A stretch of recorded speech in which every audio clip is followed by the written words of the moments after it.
राधे राधे दोस्तों, जय श्री कृष्णा। कैसे हैं आप लोग? आशा करती हूँ आप लोग बहुत अच्छे होंगे। मैं भी ठीक हूँ। तो दोस्तों, सबसे पहले तो मैं आप सभी को प्यार भरा नमस्कार करती हूँ और अपने यूट्यूब फैमिली को अपने चैनल में स्वागत करती हूँ। तो दोस्तों चलिए, मैं आप लोगों को एक माता रानी का भजन सुना रही हूँ। आप लोगों को अच्छा लगेगा तो लाइक और शेयर ज़रूर कीजिएगा दोस्तों। अच्छा लगेगा फिर भी, नहीं लगेगा फिर भी आप लोग सपोर्ट कीजिएगा दोस्तों। राधे राधे राधे राधे।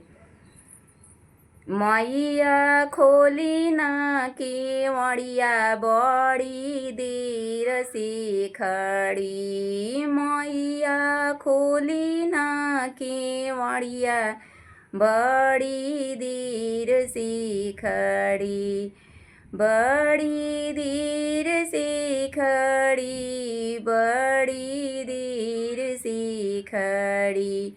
मैया खोली ना केवड़िया बड़ी देर से खड़ी। ऊपर धूप लगी नीचवा पैर जरी। ऊपर धूप लगी नीचवा पैर जरी। मैया खोली ना केवड़िया बड़ी देर से खड़ी। फूलवाली की खड़ी, जलवाली की खड़ी। मैया खोली ना केवड़िया बड़ी देर से खड़ी। मैया खोली ना केवड़िया बड़ी देर से खड़ी। चुंदरी लेके खड़ी, हरवाली की खड़ी।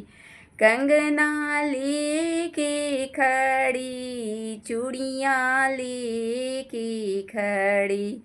मैया खोली ना केवड़िया बड़ी देर से खड़ी। मैया खोली ना केवड़िया बड़ी देर से खड़ी। ऊपरा धूप लगी नीचवा पैर जरी।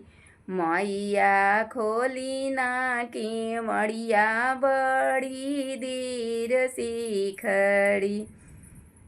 भोगवाली की खड़ी, आरती लेके खड़ी। भोगवाली की खड़ी, आरती लेके खड़ी।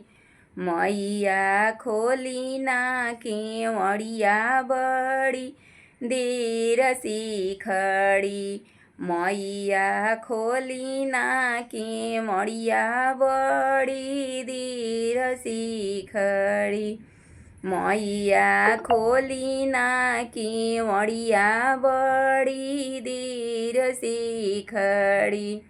ऊपरा धूप लगी नीचवा पैर जरी। ऊपरा धूप लगी नीचवा पैर जरी। मैया खोली ना केवड़िया बड़ी देर से खड़ी। मैया खोली ना केवड़िया बड़ी देर से खड़ी।